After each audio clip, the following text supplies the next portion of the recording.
Come here, silly boy. Hello. It's Loren. I'm here at Tanglewood in Costa Rica and enjoying a beautiful Friday morning. I hope life is good for you. Keep your face out of the glass, please. There, buddy. Now, this is Chai, who some of you have met before. They now have free roam of the apartment, which still scares me a little bit. Don't know exactly what might happen, but here we are. So I hope you're having a great week and enjoying yourself. Life has been busy, as always here, crazy busy. We're fuller than ever. We have a lot of things going on here, and all's well. Moving the project forward, it's been exciting the last couple of weeks. As people leave on Saturdays, Friday afternoons, I'm usually busy. But yesterday afternoon, the last couple of Thursdays, I took one or more people to see the project, and they're just blown away. It's very close by, and they're just blown away by how beautiful it is and the vision there. So some very cool things happening there as well. We're moving forward. We have another person who may be here today, who joining this live, who now has purchased a lot. And so there's still some left in this the first bunch of lots, first group of lots that we're going to be making available, and they're available currently at a discount for anyone interested. But let me see who's here and say hello to everybody. Hello, Judy. Good to see you. I'm glad you're doing well. Hello, Eric. Mark, good to see you. Jerry, I did see your email. Yes, I can start with you right away. I apologize for not responding. I've just got a lot of emails. It's a little crazy trying to respond to everyone. Haven't had time yet. Dick, good to see you. Hello, Dean. Thank you so much, Dean. I appreciate that very much. Hello, Spaceman. What planet are you from, sir? Azad, getting hydration from fruits and greens. Would it be beneficial at all to increase the quantity of non-sweet fruits and greens in an effort to attain more hydration from food rather than water? Well, my guess is that if you increase the consumption of food beyond what's really optimal, what the body really needs, it's probably more of a burden than an assistance to the body. So benefit. So I would continue to eat basically as much as your body wants, whatever your body needs, whatever you feel like you need to meet your body's needs. Beyond that, I personally wouldn't encourage you to overconsume in an effort to better hydrate. But eat until you feel like you've had enough, and that should be enough. As you are more active, your needs will go up, etc. Azad says, as I probably am dehydrated still, I need to work on increasing my level of hydration. Thank you. You're very welcome. You're very welcome. Fayan says, hi, if I'm on a keto diet and my body is already in ketosis, would short 7-day fast be beneficial? Well, a short 7-day fast, first of all, I apologize, but you brought it up. I'm going to tell you, I think a keto diet is a bad idea for everybody. There's really no reason to be doing that. We are not designed to be in ketosis all the time, and there's negative repercussions from being there. And so we are carb eaters, and the issues that people avoid by avoiding carbs, it's like saying, it hurts when I walk, so as long as I don't walk, I'm fine. We don't want to avoid doing the things we need to do to be healthy. To be healthy, we need to eat carbohydrates. We need to eat fruit and leafy greens, which are all carbohydrates. That's primarily what our bodies were intended. That's really all our bodies were intended for. Anything else we're eating, we are not helping ourselves. So you might avoid specific symptoms by a keto diet, but I don't recommend it. So first of all, I would start there, and I would say yes. Let me see if I can scroll up here, scroll down. I've already missed a bunch of messages. Shoot. It's funny, I don't see how to do that now. I apologize. Oh, there we go. Okay, easy enough. I can't see the bar on the side. It's like it's almost the same color. Maybe I could change that, but it's almost the same color as the the bar itself. So now I see it, that I'm looking for it. I didn't notice it because it was way at the bottom. But anyway, because you're going into you're already in ketosis. You'll skip some of the transition time, but yeah, I mean, if you've never fasted before, then a 7-day fast would be beneficial. If someone's making optimal choices, they're not going to get a lot of benefit from a 7-day fast if they've already fasted. The first time, yes, because it's largely a surface level cleanse, but after that, not so much. So I don't recommend doing a lot of short fasts because you're putting your body through this process and not getting so much benefit from it. Much better to do periodic but longer fasts that allow you to go much deeper and to obtain far more benefit that way. Okay, let's see. Thank you, Dick. Alex says, what are your thoughts on hummus? Well, conventional, typical hummus is cooked. It's, all cooked foods are harmful to the body. And this is something that, Alex, if you're not already eating a raw vegan diet, this may be hard to imagine. It might be hard to believe. But cooking food destroys nutrients and creates toxins. And when the body's clean enough, it's something that I do here regularly and did it again recently. We have 30, 35 clients here now, something like that. And I asked the group, how many of you have been all raw for a month or more and then ate some cooked food, even like the most conservative, supposedly healthy cooked food, say brown rice and steamed vegetables, whatever it might be. How many of you have had that experience after being all raw and then felt worse as a result?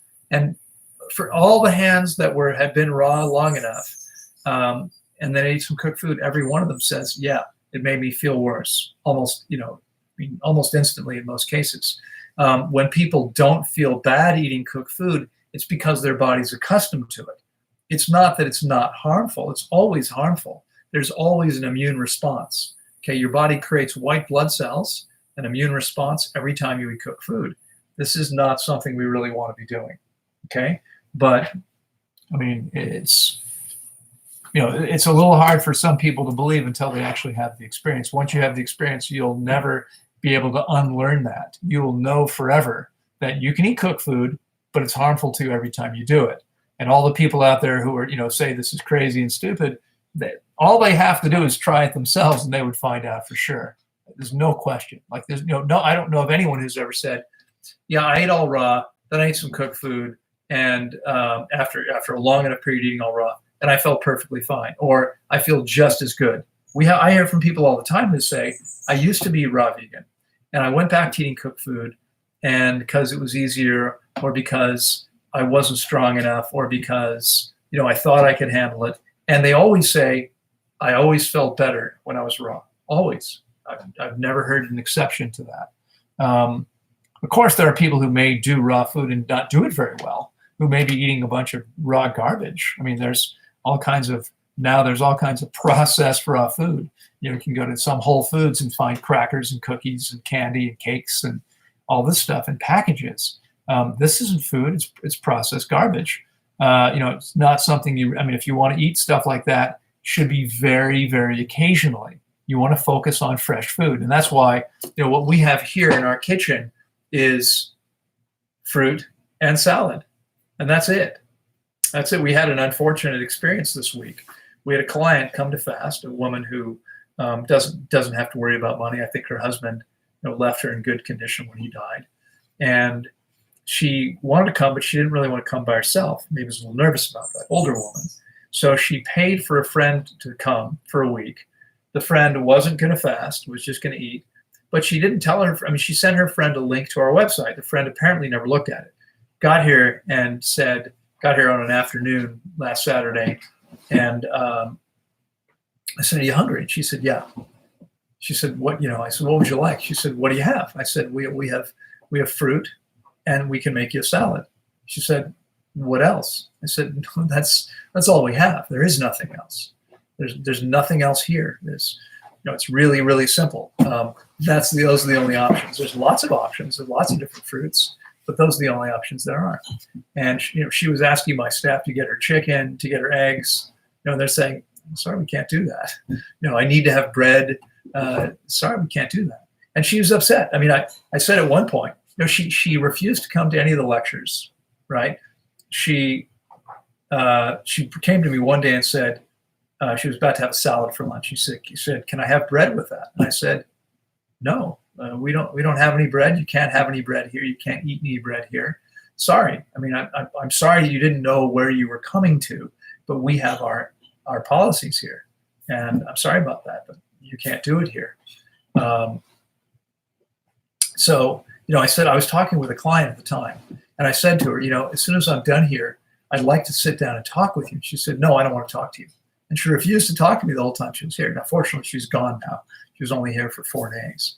But, like, how crazy. I mean, I don't know about you. Tell me what you think.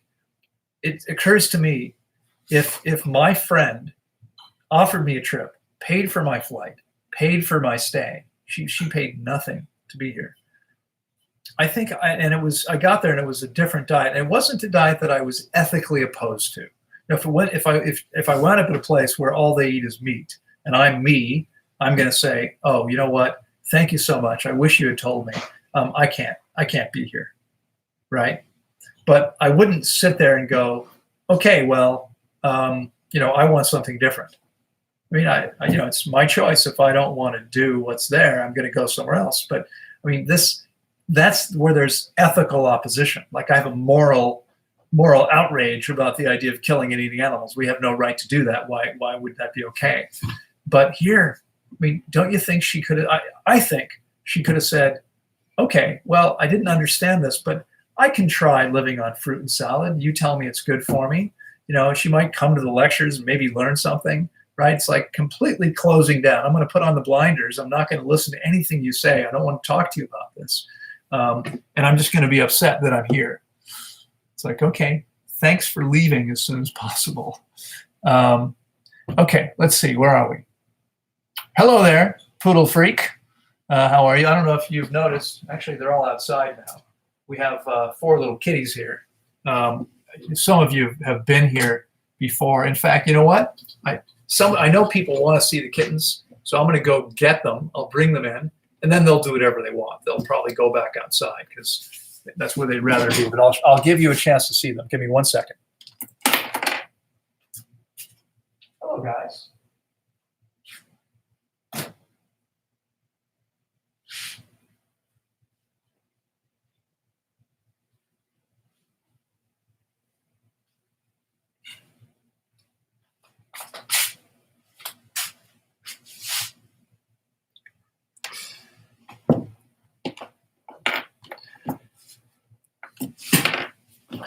So there you go.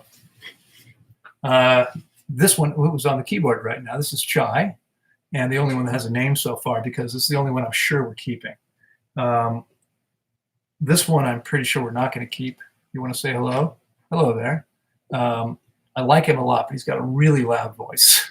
This one I think we're going to keep. I think this is the other one we're probably going to keep, but I'm not yet sure what we're going to call him either yet. Hello there, buddy. So as I suspected, they're all off on their own again, doing their own thing. Hello there. They've got this whole world to explore now.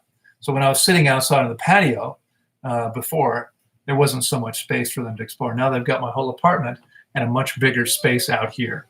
There's a big open doorway right here. So that's where most of them are now. Okay, let's see here. Fian says, 7-year-old child of a friend has autism. Can fasting fix it? How much should a child fast? Well, I don't know.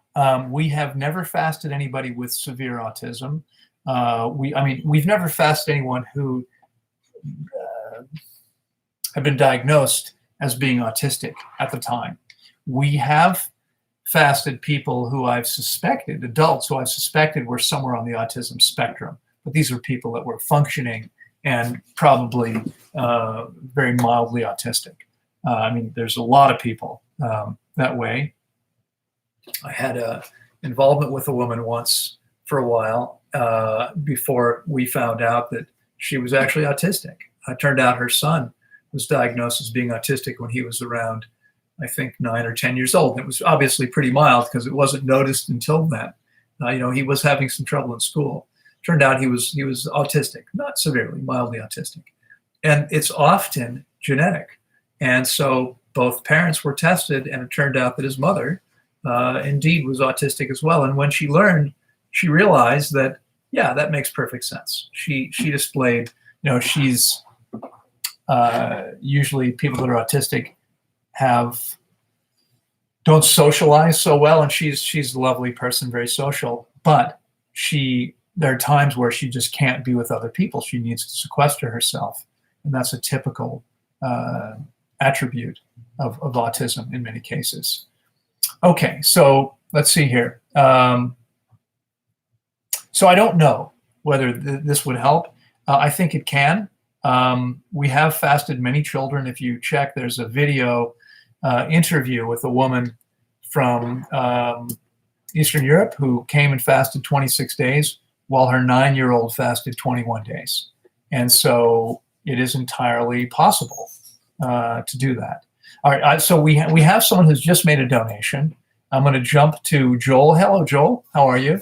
Thank you so much for that. I really appreciate it. Joel, when someone makes a donation, in appreciation, because it's impossible for me to get to all the questions. So what I do is I go right to that, and I go to that next. So Joel has said, anything you can say about caring for and feeding a newborn, how long to breastfeed, when to begin feeding fruit, and what fruits are best. Any details, tips? Thank you.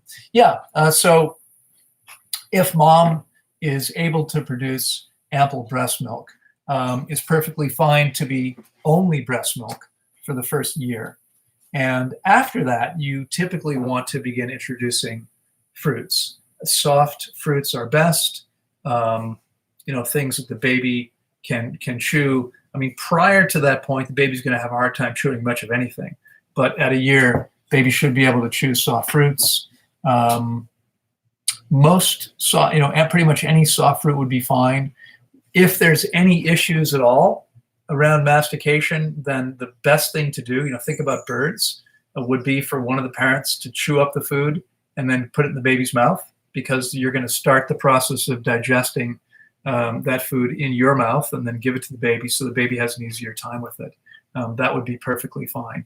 But the ideal diet for a baby is no different than for an infant, not a newborn. Newborn, only breast milk.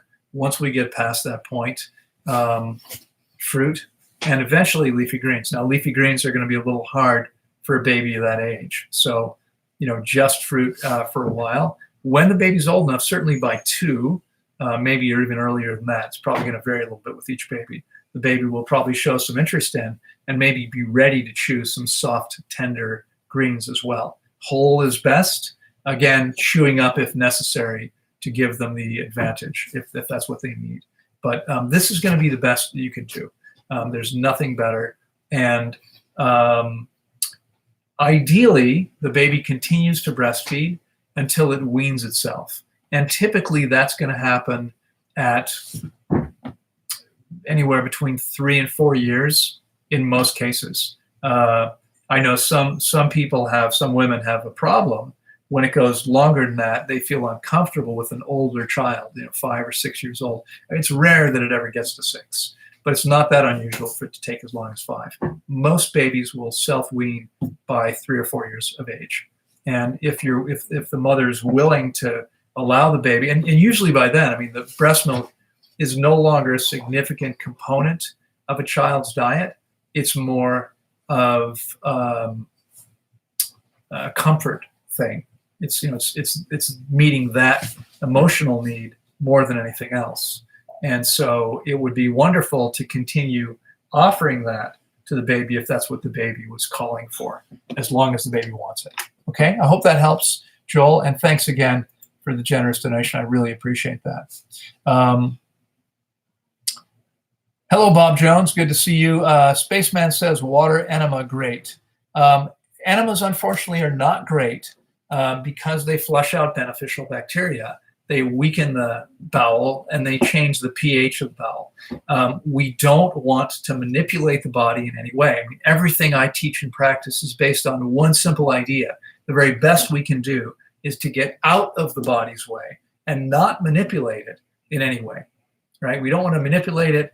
We don't want to do something that's unnatural, like putting water in the colon. What we want to do is give the body the chance to cleanse and heal itself. Fasting, we can clean out the entire digestive tract. An enema only affects the colon, and I'm quite clear that the bulk of old material in the digestive tract is lodged in the small intestine, not the large intestine. So an enema is flushing out beneficial bacteria and changing the pH and weakening the bowel, and it's not even eliminating everything in there that's causing problems. It's not affecting the majority of the system, because the large intestine, I'm 6 feet tall, my large intestine, my colon, is going to be roughly 6 feet long. My small intestine is going to be over 20 feet long, more than 3 times longer. And that's where the stuff is lodged. And you can't get past the ileocecal valve. So you put water in the colon, it's not going into the small intestine. Okay? It's not really helping, and it's actually harming. So I would not encourage anyone to use an enema unless it's absolutely necessary. Absolutely necessary. Dick says, you said you may ask clients to bring lower prescription glasses. If I'm 250, what prescription should I bring? Unfortunately, Dick, I probably can't answer the question for you because I don't know enough about prescription lenses. I've never had any. My vision is still better than 20/20, and so I can't say. You might want to bring the next one down, whatever that is, the next weaker one, or maybe even 2. I would rather have something that was a little bit maybe less than I really needed to encourage the eyes to get stronger, rather than giving the eyes everything and meaning they don't have to do anything themselves. Okay, we have another donation here. Let me jump to this. This is Jari. Jari, am I pronouncing your name correctly? Jerry, I'm not sure how you say it. Bless you. Can't wait to start the fast next week. What are best fruits to live on in Holland? Can I ask questions about the Skype fast later? Yeah, you can ask questions, and I will get back to you. What I can tell you is that you'll need a blood pressure monitor, you'll need a thermometer, you'll need a scale. Every day when you wake up, you will go pee. Most people need to do that right away. You'll come back to bed or go lay on a couch, rest for 30 minutes without moving, have your blood pressure monitor there. Some people actually put the blood pressure monitor on and then rest for 30 minutes and then take the blood pressure without moving any more than necessary. The key is to have that collection point roughly at heart level, because if your arm is, let's say you're lying on a couch, your arm is up here, you're going to get too low a pressure because it's below the heart. If your arm is way down here, the pressure is going to be too high because it's below the heart. So you want it roughly at heart level. It should be tight enough around your bicep that you can slide 2 fingers underneath it before you start it, but not 3, okay? And you want to be stationary, not moving, not speaking while it's going on. I'll send you a form to use. You'll fill the form out with all your numbers, with how many bowel movements you've had, with how much water you drank, some other things, and you'll send that to me. And then I'll call you at a specified time. Generally speaking, it'll be the same time every day. Sometimes there's something I'll need to shift, but generally speaking, the same time every single day, I'll call you and we'll speak about what's going on for you and what your numbers mean, whether you're getting enough water or not, what you need to do, what the sensations in your body mean, all of that stuff. So you can relax completely and just surrender to the process. And that's how you get the best results. Okay. Let's see here. Eric. Buenos a todos. Assuming blood pressure spread is on target during the fast, are there any signs indicating greater water intake is best? If so, what are some such signs? Well, yes, but it's getting a little more complicated, and it depends on what information we have available. So your body is using water in 4 different ways. It's using water to rehydrate old material in the intestines. It's using water to increase, to replace retired blood cells, which, again, body is retiring 2 million blood cells every minute. And so, there's a lot of blood that needs to be replaced every day. I mean, 2 million blood cells, it's a relatively small volume of blood, but there's a lot of blood cells being replaced every day. And that means we're using water for that purpose. We're using water to rehydrate the body if someone starts out dehydrated. Most people are doing exactly that. And we're using water to eliminate toxins through the body through the various channels.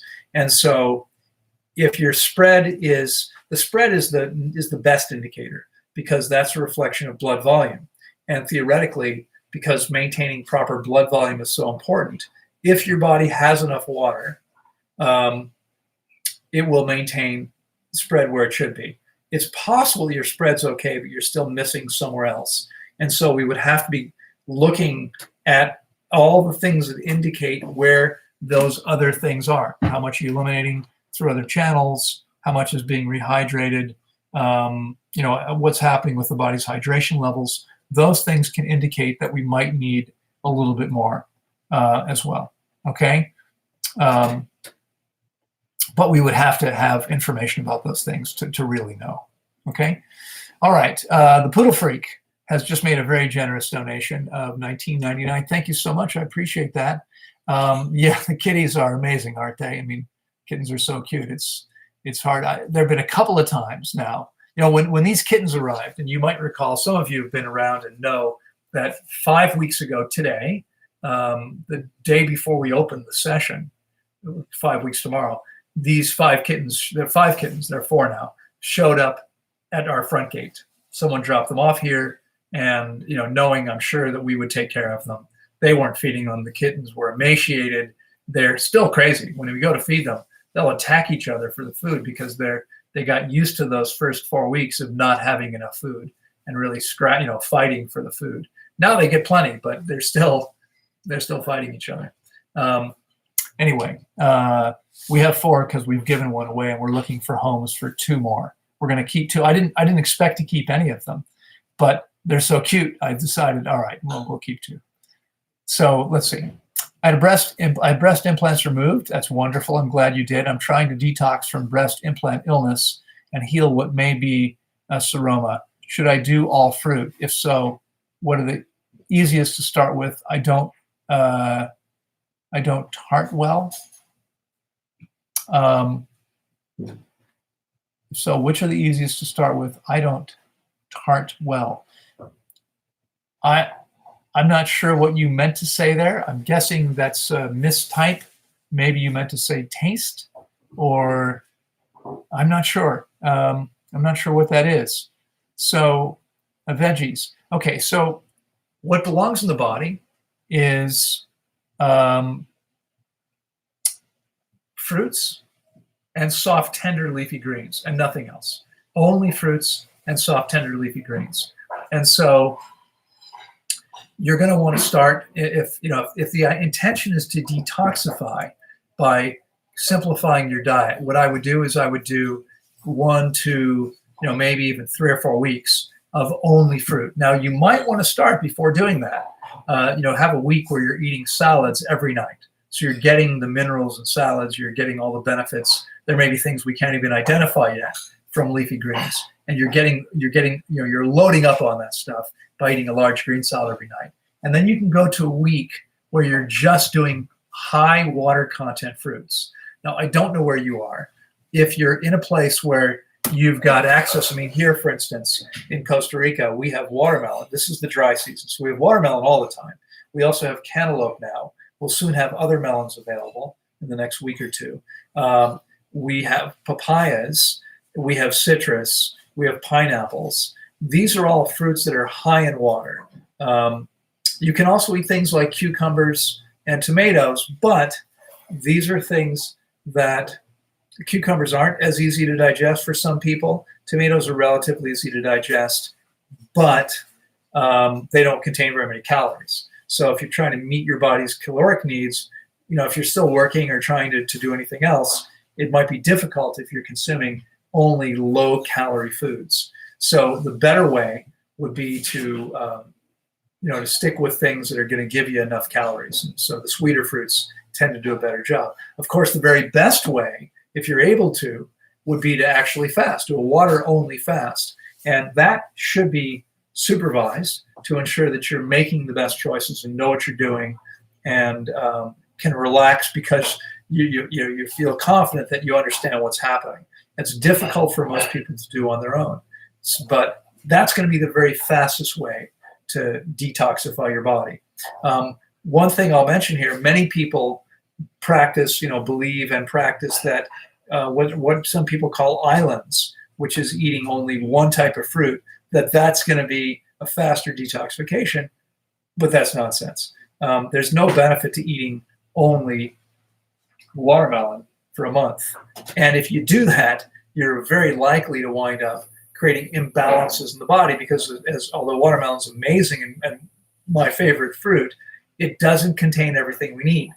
So when I'm fasting and consuming nothing, my nutrient needs go way down, and I'm not likely to be creating an imbalance. I mean, maybe all my nutrients are dropping off over the course of a long fast, but I'm still going to be safe. But if I'm eating only one thing to the exclusion of all others, I'm getting some nutrients at high levels relatively and others not at all. And now I'm actually going to create some imbalances in the body.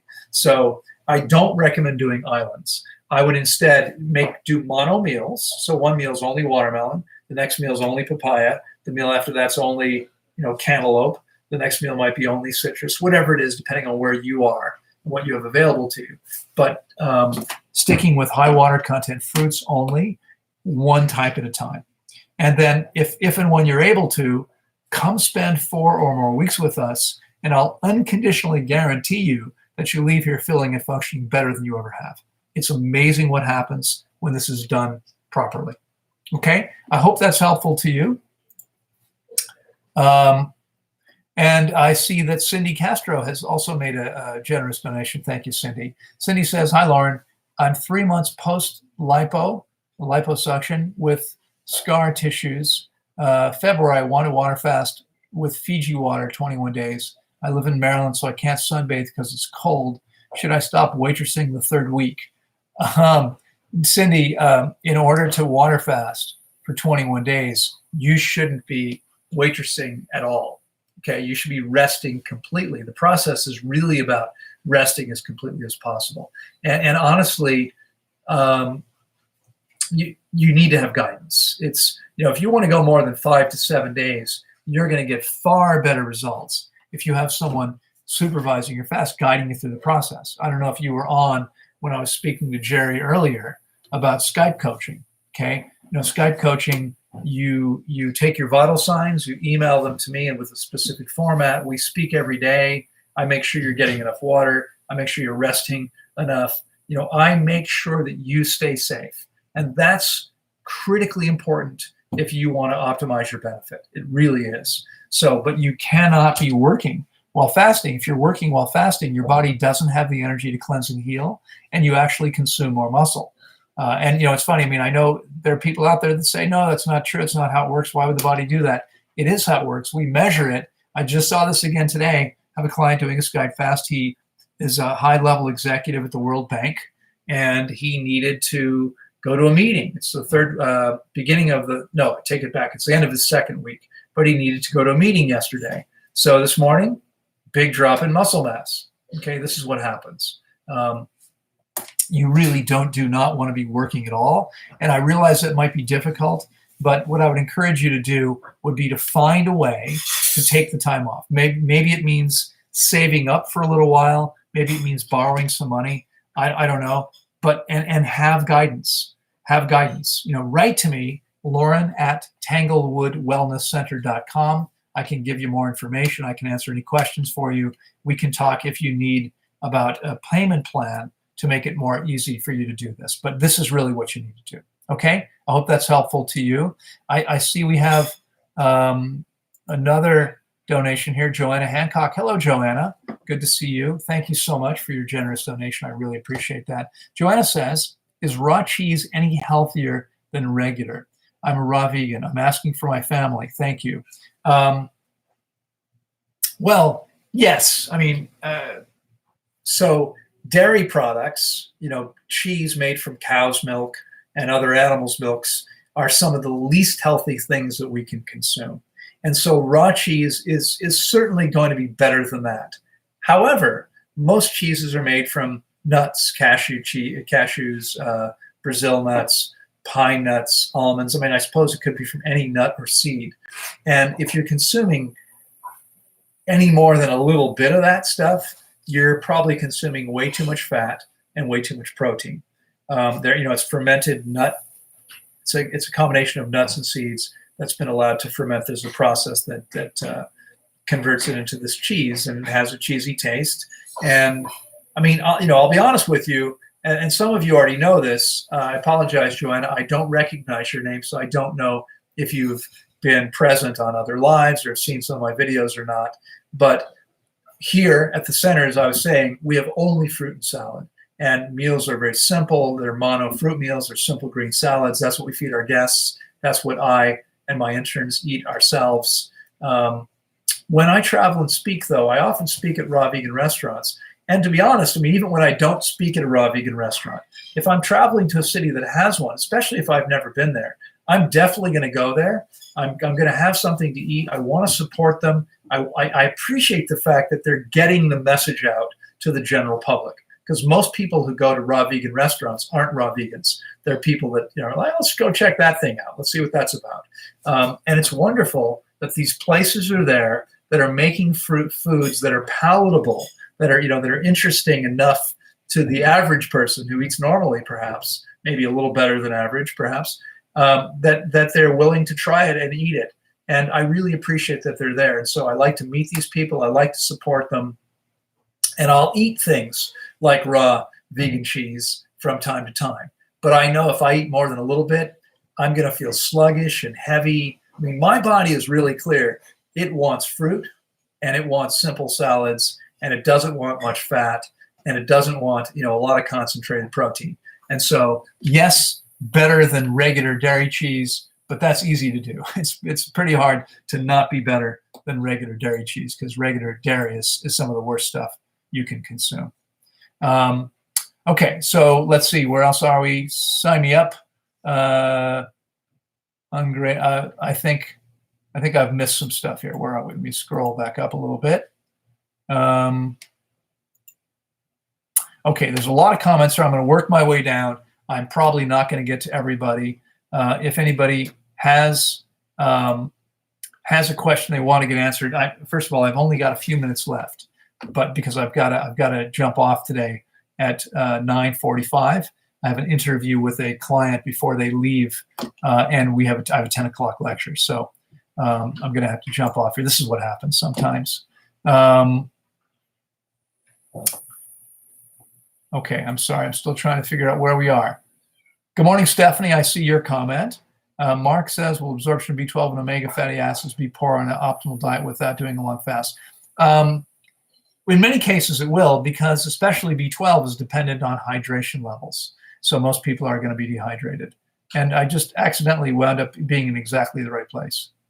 No, maybe not. I find it hard to eat big fruit meals. What can I do about this? Well, if it's hard to eat big fruit meals because you feel bloated, that's because there's a bunch of old stuff in your system. The way to get that stuff out the most efficient, and it's, again, mostly in the small intestine, but the best way to get that out is through fasting 21 days or longer with guidance to make sure you do it properly. If I can help you, I'd be glad to, but that's going to be the very best way to clean that stuff out. Once that stuff is out, I mean, I have no trouble eating a pretty good sized watermelon by myself, and I do that probably 5 times a week for lunch. David Music says, what do you think about cold showers? It's becoming a big fad now. Yeah, it's a fad. I don't, people are into biohacking, right? Let's manipulate the body into creating a particular response. You take a cold shower, you're going to get out feeling really energetic. That's because your body's going, get me out of here, right? It's like there's a reaction. It's shock to your system, and it's going to wake you up because your body is saying, let's get out of here. I don't think this is a situation we want to be putting ourselves in. I don't think this is really beneficial to us, and it's not something I recommend doing. Ideally, showers are going to be at between room temperature and body temperature, and not too much warmer than that. I honestly, I like my showers a little warmer than that, but not super hot. That's just taking energy from you as your body works to keep itself cool. Not really a good idea. All right, I don't know if I've missed anybody else here. I think that's it. I think I'm good. So I don't really have any more time. I'm so sorry, folks. I mean, unfortunately, this is how it is. I really appreciate all of you being here, and I'm really glad to be able to spend this time with you. And, honestly, I thank you. I appreciate everybody. I'm very appreciative of those people who've made donations. And of course, you benefit too, because there simply isn't time. I'll start at the beginning and I'll answer the questions that show up first. But as soon as there's a donation, I'm going to jump to that. And so if next time, if you want to ensure your question gets answered, that's one way to do it. It's the reality, because there isn't enough time. Oh, and I have another question. This is going to have to be the last one because I really have to get out of here. But ITAC says, hi, Loren, what's the best way to measure my own body hydration? Well, to measure it yourself, you need to get a bioimpedance device. And you can buy these things for as little as $30 or $40 now. I don't know where you are, but in the US, for instance. But the inexpensive ones are worth what you pay for them. I mean, they're not going to be very accurate. Now, I've seen this with people who have told me that one day their body fat is 15% and the next day it's 19%. And that's not going to happen. Or one day their hydration level is 65%, and the next day it's 80%, whatever it is. I mean, that's not going to happen. Hello there. I'll give you another chance to get a look at one of the kitties. Hello, buddy. How you doing?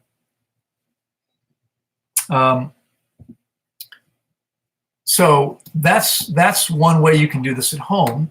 There are tests, of course. You can go get screened someplace else with expensive devices. You can put your hand flat on a table and pinch the skin just below your knuckles, and it should snap right back down. You're not measuring hydration, of course, but it's indicating. If you're dehydrated, that's going to pop back slowly. It should be almost instantaneous. Okay, if it takes a while, and like if you still have living grandparents, test your grandparents. Chances are good that if they're in their 70s or older, they're not going to be very well hydrated, because most people get increasingly dehydrated. So you pick up their skin. It's called tenting.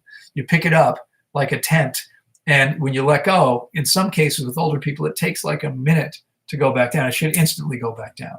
But that's one way to get an indicator. You can also look at your blood pressure and pulse. If the difference between the systolic and diastolic pressure is where it should be, then it means your blood volume is where it should be, and that's a good indicator. What exactly that looks like is a little hard to tell you in the very short time I have now, but at 120, it should be a 50 point, so 120 over 70. And then for every 10-point change, 3-point change in spread. So 120 over 70, 110 over, let's see, well, it should be a 47-point spread roughly at 110. So what would that be? 60, 63, 100, it should be roughly a 43-point spread. So 100 over 57. At 90, it should be roughly a 40-point spread, 90 over 50.